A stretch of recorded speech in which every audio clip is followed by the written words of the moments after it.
We're going to start today with a conversation with Tim Guleri from Sierra Ventures. I've known Tim for a long time, probably 15 years or more. Tim, it's great to have you here. I'm looking forward to catching up and introducing you to our audience. It's been too long. Welcome. It's been too long. My pleasure to be here. So, I think we should start with you introducing yourself as well as Sierra to our audience. What is your investing focus today? How big is the fund? What is the, what are the things that you want to position the fund as that our audience should know about? Yeah, absolutely. But firstly, it's a pleasure being here. And Sarmana, you do such a wonderful job for all the entrepreneurs globally. So thank you for doing that, and thank you for having me. It's a pleasure, and I apologize for the informal setting. I'm in my home office, just heading into work after this. I think the way I'd like to maybe just spend a few minutes on my background and how I came to be a venture capitalist, and I'll be happy to introduce Sierra after that. So when you said the foothills of the Himalaya, that reminded me, I'm actually originally from India, as you can probably tell from my accent. Guleri, my last name, is actually from Himachal. I grew up in India and came to the U.S. for my master's degree, came to California, and started my job in the semiconductor industry, and soon went into a software company called Scopus Technology, where I joined as an engineer and then went into sales and marketing, ultimately taking that company public in '95, and it was bought by Siebel Systems. So I got a taste of entrepreneurship and sort of got a sense of how it's done, and I started my own company in '96 called Octane Software, and Octane was in the customer service area as the internet was booming. So I scaled that up very quickly, raised venture capital to learn what it's like to be an entrepreneur on the other side. And I ultimately, with the hard work and luck, as these things always are, sort of tied together, I ended up selling that company to a public company called Epiphany for $3.2 billion. So that was a very good outcome for all investors. And then I crossed the proverbial DMZ to become a venture capitalist. And I think the principal reason was that I think and I'll talk about Sierra here in a second, that I feel very strongly about thoughtful entrepreneurs that take a while to build a real business. And I felt, and I had the pleasure of having great entrepreneurs turn VCs on the other side as my board members that provided such a great service and thoughtful feedback. I felt that would be a natural, succession of jobs for me. So I ran into Sierra Ventures. This is now a 35-plus older firm this year. We are investing our 11th fund. And so Sierra's focus, which was my passion and love, is enterprise-based companies. So these are companies that are building hardware or software for businesses. And we don't really differentiate whether it's the top of the business market or the bottom. As long as the software or the hardware is for the business market, Sierra is interested. So that is our investment focus. In terms of stage, I like to say we like to come early and stay late. So we are very patient capital. We like to be the first institutional check into these companies. And our size of investment is actually very flexible depending on what the business needs. So we'll write anywhere from a $500K check all the way till, $11, $12 million, given that we do Series A and B principally. But we ensure that we have plenty of reserves to help scale our companies. I've been lucky to take a couple of companies public. In fact, a company in India called Make My Trip, where I'm still on the board, and that's a multi-billion-dollar market cap company today, et cetera. So that's a bit about Sierra and my background, and I'll let you lead the conversation from here. Tim, how big is the Sierra fund now? This 11 fund? Fund 11 is $175 million approximately, and our thesis is that we think that technology and businesses and the business investment climate is a secular trend in terms of disruption. But these cycles where we try to capture and capture entrepreneurship are probably 2 to 3 years long. So we tend to structure our funds in this $175 to $200 million buckets, invest them in 3 years in the right kind of companies, and then raise the next fund and we're very lucky to have a very stable set of limited partners. So it's a relatively straightforward process. And double click for us on the stage question. You Sure. like to be the first institutional money in. What do you like to see? Let's say you are doing a Series A deal. What do you like to see in it in terms of metrics, in terms of validation, in terms of team? What are the requirements to qualify for your definition of a Series A? Definitions are varying greatly these days. Yeah. I think it's actually a very, very good question and a very tough one to answer because, and I'll try to frame it for you, because I think if you look at our last fund, almost a third of the fund in terms of the number of deals we did were seed investments. So these were anything less than $2 million of initial check. This could be literally a $500K check. It could be a $2 million check. And typically what we call seed and what we look for is obviously the very early companies, but this is, we get convinced as a partnership that this is a team that is doing something very interesting, and that if we give them some initial help, guidance, and by the way, we have a network of 80 CIOs on our advisory board, so we can connect them with these people that are spending billions of dollars in IT. And if these guys can execute to a couple of business metrics, maybe the first customer at a particular average selling price that's interesting, we can see our way to a very large company. So it's like a seeding strategy. But the difference and the key here is, Ramana, our seeds are not flyers. So in other words, we're not saying, hey, here's some seeds and, we're just going to let you kind of wander in the forest yourself. Our seeds are very directed. They're very thematic. And we believe in our seeds as much as we believe in the Series A. But the ideas are a little still unformed, and maybe they don't have the first couple of customers. They might have some technology that's built. But we believe as ex-entrepreneurs that we can see something there. So that's what a seed definition is. Series A is much more evolved. These companies typically have, a dozen to, sometimes, 30, 40 customers. A good example of that might be one of the companies I've done in the cloud data processing space called Treasure Data. This is a Japanese company, 2 Japanese founders, phenomenal entrepreneurs, Hiro and Kaz. And we led Series A back in 2013. And this company already had 30 customers, but Kaz was really looking for, and Hiro were looking for, how do we scale this to a large business? And so that was a prototypical Series A for us. Maybe the company at the time was doing 100 or maybe 150K in MRR. So those are the 2 definitions that the way we look at a Series A or a Series C. And you have some thematic, I guess expertise would be the right word. What are those? If you look at where you have really deep relationships, maybe these CIO relationships, what sectors would those be? Because we are seeing a lot of vertical deals these days. There's obviously horizontal, but there's a lot of vertical deals coming up all the time. Yeah. I'll tell you, I've been in the tech business, I guess, since I graduated college, and I've never been this excited by what's going on in industry, because we talk about our interest in the space in 3 buckets, Sarmana. One is infrastructure.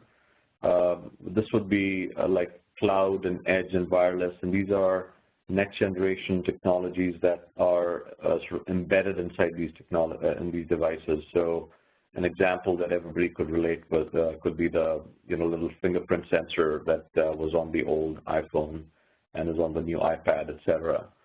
So my partner, Ben Yu, who's a PhD in physics from Princeton, is the specialist in this edge software and edge computing, because it takes very, very precise software to actually detect your fingerprint, and that particular company was our company that was bought by Apple to provide that capability. So that is what we call infrastructure at the edge, if you may. Mm-hmm. Then the next bucket is intelligence, and this is all the data and all the AI and all the ML that is being sort of talked about du jour. But we've obviously been doing this for a long time. In fact, Teradata, which is the granddaddy of big data, was our company well before my time at Sierra. But then we did Greenplum, which became now Pivotal, which is EMC today. EMC acquired that company. And we have a whole host of companies on top of that that are next generation AI and data processing companies. So infrastructure, intelligence, and industries, which is, I think, the point that you were making, which is verticals, in which there's massive disruption that's going to happen in the business processes that are actually in these verticals. So infrastructure, intelligence, and industries are the three buckets. And in the latter two would be what typically people talk about, kind of the data center infrastructure and business applications. And, you know, I particularly like SaaS businesses. I'm on 7 SaaS boards, ranging from companies doing, you know, close to $100 million in annual recurring revenue, all the way down to a new investment I just did where it's a seed investment, but it's just they have 3 customers, but they're all software as a service business models. So in the business context, software context, infrastructure, intelligence, and industries, underlying that we have 80 CIO relationships and CTO relationships. This would be the CIO of Merck & Company. This could be the CIO, CTO of Facebook, you know, a whole bunch of pharma companies, Bosch, like hardcore industry.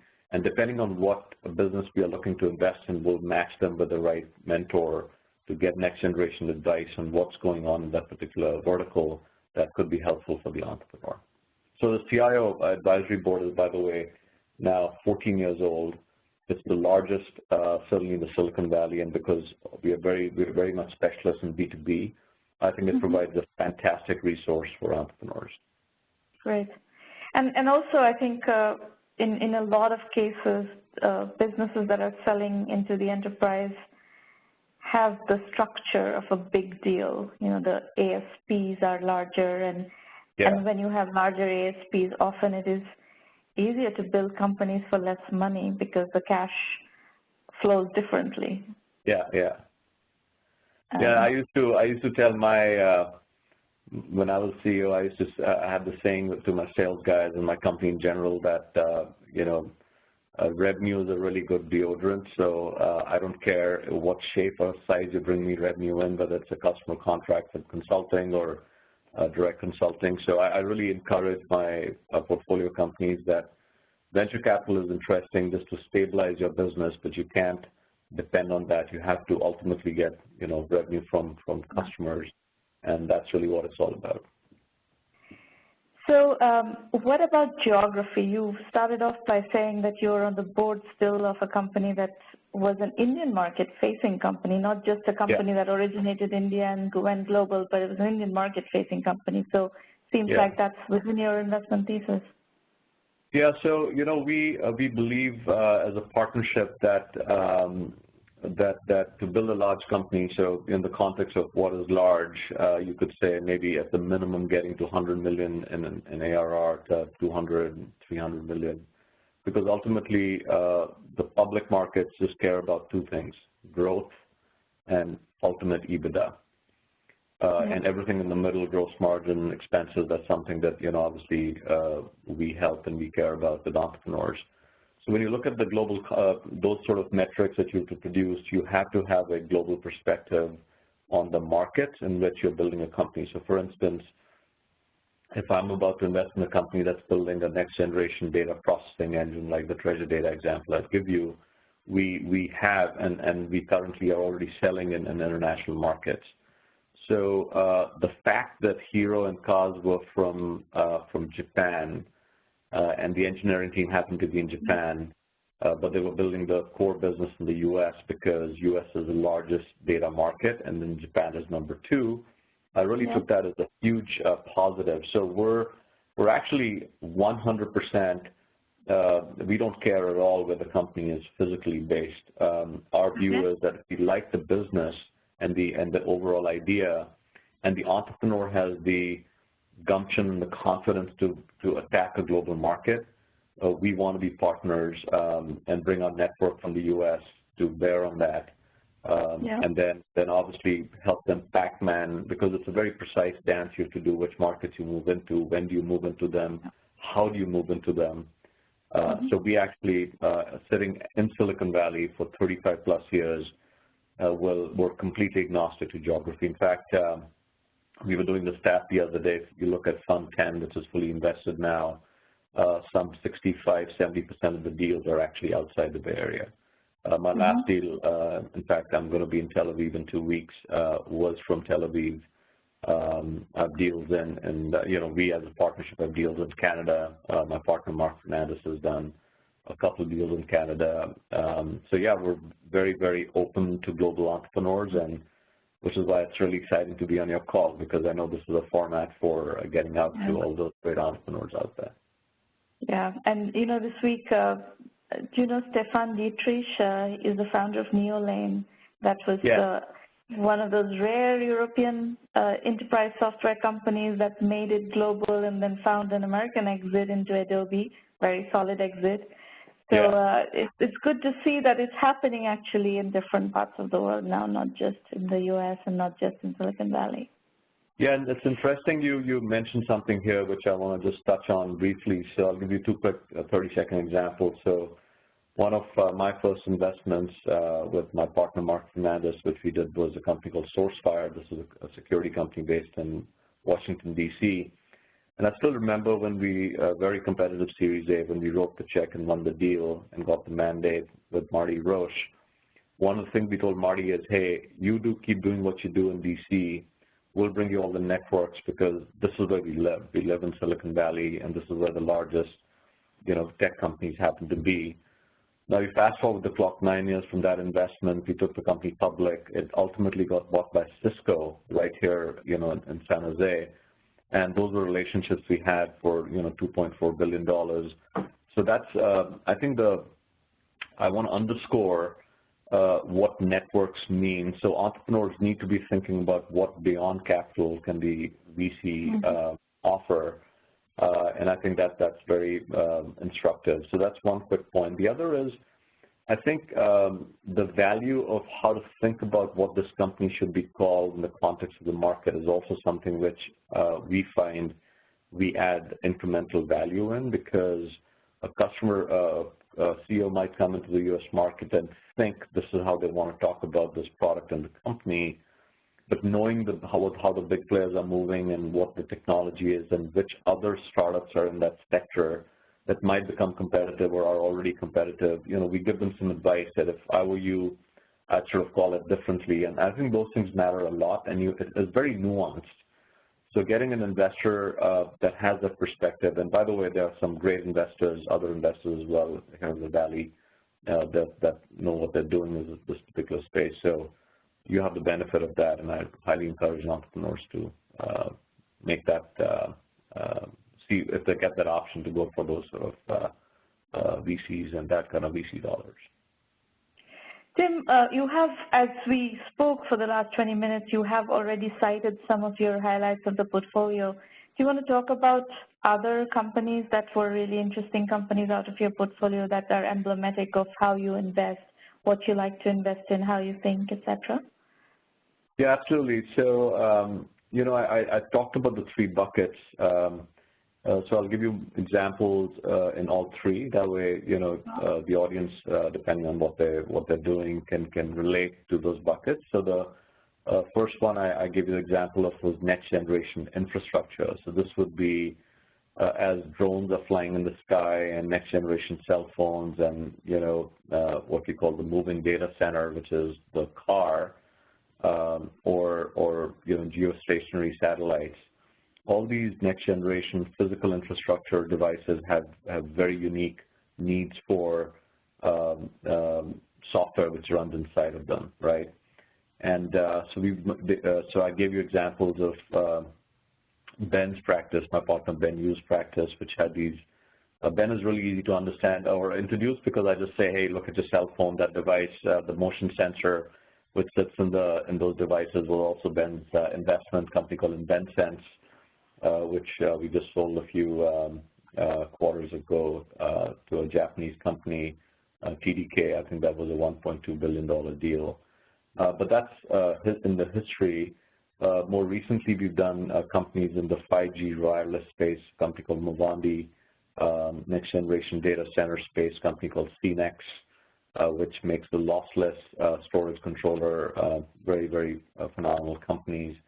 And in security, for instance, a company called Zimperium, which does the mobile edge protection. So these are next generation infrastructure companies. Moving to the second bucket, which is, I mentioned, intelligence. There we have a lot of history, you know, with the examples I was giving you, like Greenplum and Teradata. In that, we've done new investments. So, you know, cleaning data when it comes into the data center is really important, and making sure that it's got, you know, full genealogy. So we are very excited about a company called Zeloni, which my partner Mark has done. Cloud data processing, I already mentioned, treasure data. And next generation ML and AI companies, we've done a company that's we spun out of UCLA called Falcon Computing. It's an infrastructure for doing next generation AI. And then an AI application company, this is a Tel Aviv company I'm super excited about, called Apply Tools. And they're in the application UI testing space, 300 customers, very exciting use of AI in that context. And then finally, industries, which is the third bucket. This is where you're disrupting a business process with new techniques using AI, et cetera. So we've done, in the vertical, we've done, for instance, a company called Hired.com, which you might have heard about. They're disrupting the hiring process. Now, you might think, wow, that seems like pretty old school, but the way they're doing it, they have a different business model and they have a different technology. So now they're serving 3,000 customers and growing really fast. So those are some examples in those three buckets that we're super excited by. And if you look at the last 15 months, you know, let's say all of 2017 and the first quarter of 2018, what trends do you see in your deal flow that are worth calling out? You know, I think, so certainly I don't think entrepreneurs ever sleep, so that, you know, there's no dearth of deal flow. I mean, it's actually stunning to me how many amazing companies are popping out. I think there's most definitely a theme for using a vertical use of AI in those dimensions I just talked about. So there are many companies that are popping out that are saying, okay, supply chain, CRM, sales process, expense management, whatever the case might be, how do we take true AI and you know, incrementally disrupt that workflow. And so these are companies that are not process-centric. These are more predictive in nature, and their ROI is very compelling when you put them on top of these business processes. So we're seeing that as a very defined trend. I think some entrepreneurs are trying to also reimagine these applications entirely. So kind of the point I'm trying to make there is, when I was a CEO, my frame of reference on top of which I built the application was a database, right? So this was Oracle or Sybase, and you know, you build tables and you stitch together workflows. But imagine for a second that you don't have the database as a reference architecture, but you have AI and intelligence as a base architecture. So in that context, the way you would build a business application would be quite different, right? So some entrepreneurs are actually taking it to that level and building it on these intelligence layers. And I think you're going to see massive disruption coming out. It's going to take a little while, but we're starting to see the beginnings of that. Obviously, there's a lot of blockchain and you know, those kind of conversations in the context of the enterprise. It's still early. But I think, you know, we'll see some interesting companies come from there. But I'm very, very bullish on, sort of AI techniques disrupting, classic domains. Biggest trend we've seen ever, probably. Sorry? In enterprise software. AI is the biggest trend we've seen ever in enterprise software. That is correct. That is correct. It's taking all the old rules, throwing it out the window, and having entrepreneurs really look at it. Now, I will say that there's a lot of, painting, sort of a different color on an old technology. So we look very deeply when a team comes and says we're AI. The good news is, with Sierra and the big data, sort of history we have, we can really go quite deep into if this is truly a smart team in that domain. There are quite a few pretenders, I guess, is the point I'm trying to make. So always, right? Always. Yeah, when there's a buzzword that is popular, everybody slaps that buzzword on every deal possible. That is correct. That is correct. So last question before we switch to the mentoring part of the program today. Tim, are you chasing unicorns? Actually, no. Surmana, is something that I'm not a huge fan of because, ultimately unicorns it's an easy term to, for very late stage investors to say, okay, I'm going to invest in X company at Y $1 billion valuation. And I feel that does a disservice to so much of value creation that happens underneath that top of the pyramid. Because if you look at the classic and the best returns that venture capital has posted, it actually doesn't come from these quote unquote unicorn type companies where they're very few and far between. So a lot of the outcomes actually happen in that sort of, call it $1 billion and south, or even $2 billion and south kind of outcomes. And these are companies that have fundamentally strong businesses. They're growing 80 to 100%. They're triangulating to be EBITDA positive. And then those are the kind of companies we like to build. So I don't actually care. I mean, if somebody asks me, I'd say we're in the business of building companies. Ultimately, whether it's a unicorn or not is not something I worry about, because for me, it's just executing in that Series A, Series B, Series C, fundamental value, service your customers, and come early and stay late, which is where I started. So I don't focus on that word too much. The concern I have is, the traditional classic venture capital does run into some problems when these late-stage investors come in with huge amounts of money and kind of disrupt the cap table, right? Yeah, well, I think they do it if you let them, right? So in our case, we haven't entertained. We obviously get a lot of inbound interest where some will, come in and dangle, $50, $100 million in front of one of our companies. And I tell entrepreneurs that, why would you take on load on your cap table ahead of you? Because remember, they're sitting in common and all these preferences are stacking up. It makes no sense. So I always tell entrepreneurs, build your business, try to skip the next round. So I always tell them that if we do our job, we'll skip the B. And we'll raise money at a high valuation, but the right amount of money. So I'm not a big fan of overfunding investments. I know there was a lot of chatter about, I forget who said it, but I think it was kind of the case for a fat startup, or I don't know what they call it. You might know that acronym that they're using, but effectively saying that, hey, just overfund your way to success. And, you might get away with a deal here or there where that formula works, but by and large, all companies zigzag their way to final success. And on the way down, that extra capital load is horrendous for entrepreneurs, and it's not something that I recommend. We absolutely hate this kind of, deal structure. But the problem that has happened is that, you use the word dangle, right? These late-stage investors dangle a lot of capital.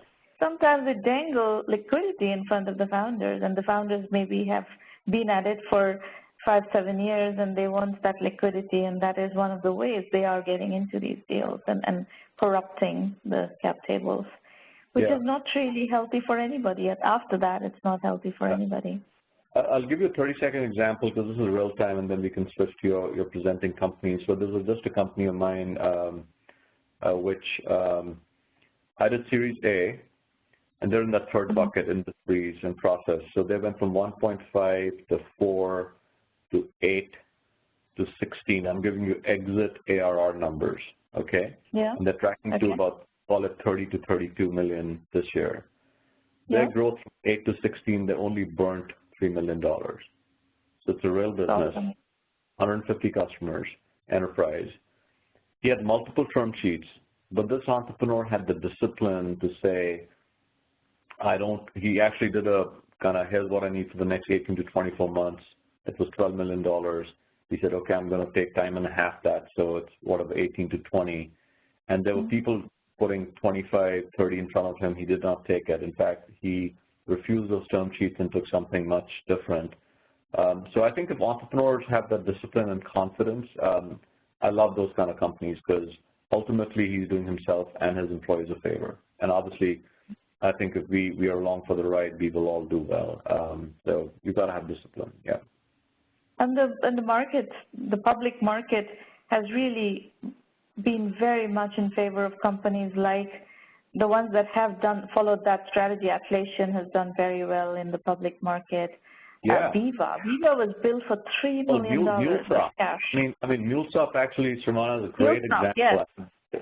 So by the way, hats off to that entrepreneur and Greg and who's the CEO, because B2BI, great entrepreneur. Right? B2BI is not a sexy category. This company started in 2008, right? And everybody talks about, so this is the zig and the zag I was talking about. Ultimately, the reason the company got bought by Salesforce was that the timing was right, but fundamentally, Salesforce was looking for scale in this space and got it by buying this company.